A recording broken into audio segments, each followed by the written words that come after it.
Hello viewers, আসসালামু আলাইকুম। Unique nursing এডুকেশনের সকলকে স্বাগতম। তো আজকে আমরা এই টপিকস নিয়ে আলোচনা করব। টপিক্সটির নাম হচ্ছে ectopic pregnancy or common sites of ectopic pregnancy. আমরা এই সম্বন্ধে অনেকেই জানি, অনেকের মধ্যে দিয়েও হয়তো পার হয়েছি। যাদের একটোপিক প্রেগনেন্সি হয় তারা অবশ্যই এই সম্বন্ধে জানেন। তো সেই সম্পর্কেই আজকে আমরা একটি আলোচনা করব। তো চলুন আলোচনা করি। প্রথমে আমরা লিখেছি একটোপিক প্রেগনেন্সি। প্রথমে আমরা ইংলিশ ডেফিনেশনটা আগে পড়ব, দেন এর বাংলা অর্থ সহকারে জানব। Implantation of fertilized ovum in a location outside of the uterine cavity including the fallopian tubes, cervix, ovary and the abdominal cavity।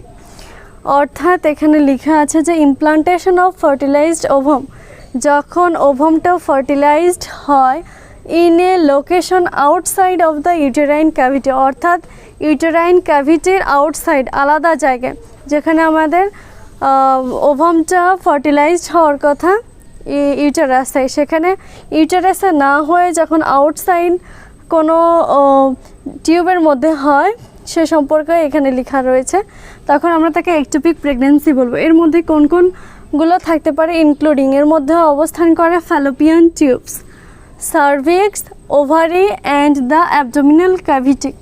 অর্থাৎ এর মধ্যে হতে পারে সেটা ফ্যালোপিয়ান টিউবে, সার্ভিক্সে, ওভারিতে অথবা অ্যাবডোমিনাল ক্যাভিটিতে, সেটা ইউটেরাসে হবে না।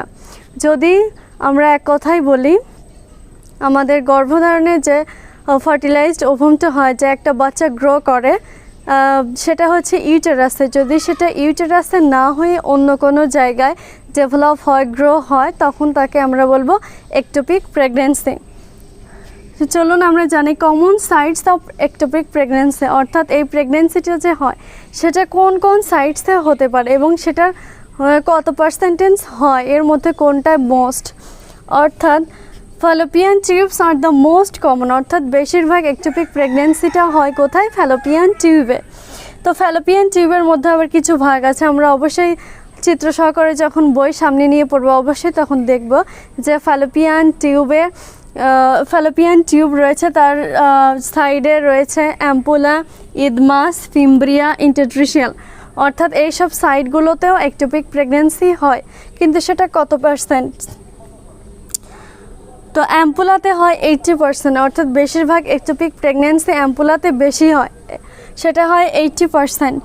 ইদমাসে হয় 12%, ফিমব্রিয়াতে হয় 5% এবং ইন্টারট্রিশিয়ালে হয় 2%।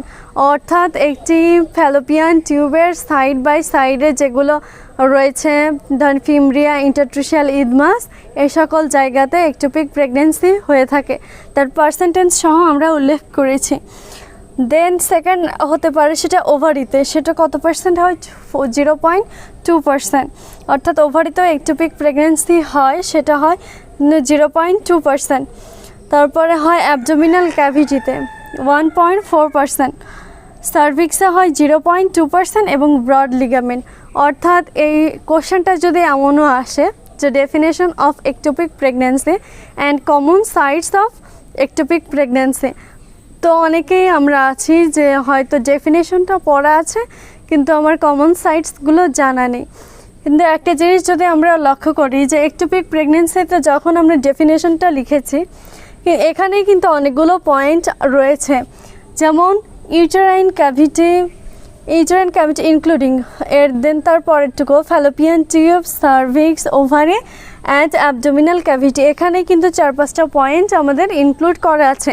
যদি আমাদের কমন সাইটসগুলো না জানা থাকে, এই পয়েন্টসগুলো উঠায় দিলেও কিন্তু আমরা এখানে মার্ক পেতে পারি, অবশ্যই মার্কস পাবো। তো একটা প্রশ্নের মধ্যে ডেফিনেশনের মধ্যেও কিন্তু অনেক পয়েন্ট ইনক্লুড থাকে, এটা আমাদের দেখে বুঝে দেন লিখতে হবে। তো আশা করছি যে এই টপিক্সটা আপনাদের ভালো লেগেছে, আর যদি ভালো লাগে অবশ্যই চ্যানেলকে একটি লাইক করবেন এবং সাবস্ক্রাইব করবেন। আল্লাহ হাফেজ।